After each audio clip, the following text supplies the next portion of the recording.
Assalamualaikum warahmatullahi wabarakatuh, teman-teman sekalian. Bagaimana kabarnya? Semoga kita semua dalam keadaan sehat walafiat.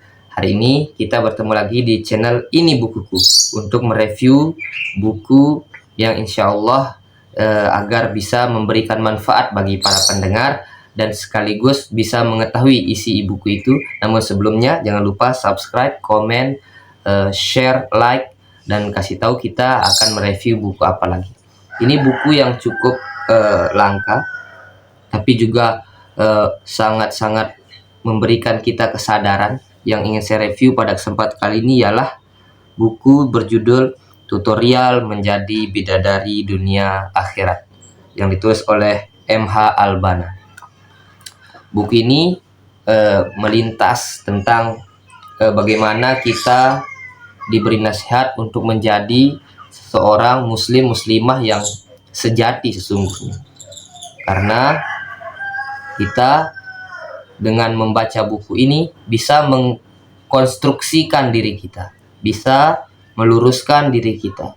Karena manusia ini harus belajar sepanjang hayat agar selamat gitu. Jangan kira berpikir kita tahu segalanya. Tidak. Kita harus belajar banyak hal. Jadi inilah tujuannya membaca buku pada kesempatan kali ini.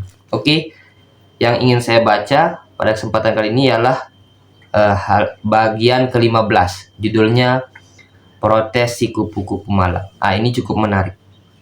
Apa yang diprotes oleh seorang perempuan itu? Seorang perempuan wanita cantik yang hampir 4 tahun menjalankan profesi sebagai pekerja seks komersial atau PSK. Aktivitas inilah yang mengantarkannya kini ia di pintu labirin kematian.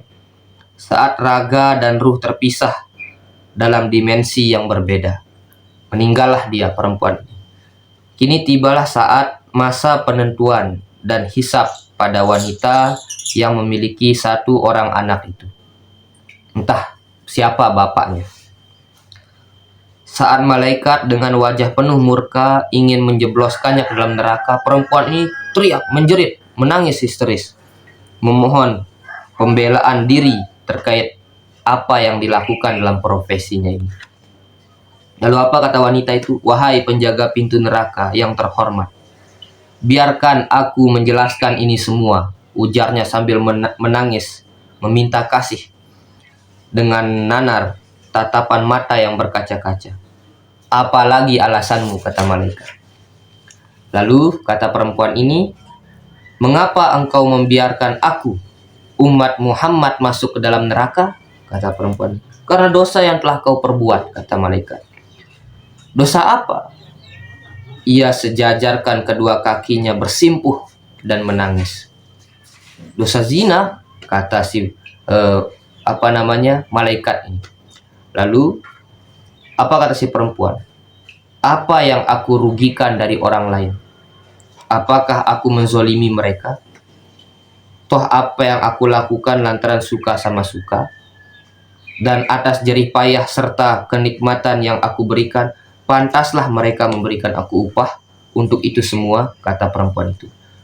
Dan aku sebatas menjual diriku kehormatanku, bukan kehormatan orang lain, kata perempuan ini merotes. Tangis semakin histeris, tapi malaikat tetap sami'na wa ta'na. Orang ini divonis masuk neraka, jadi dia jalankan menyiksa membawanya ke neraka. Lalu di sela tangisan perempuan ini melintaslah seorang juru ceramah, pendakwah, membelakangi sang malaikat. Mata perempuan ini memperhatikan begitu mudahnya ia melintasi Shiratal Mustaqim. Si pendakwah itu mudah sekali dia melintasi Shiratal Mustaqim. Lalu wanita itu protes akhirnya.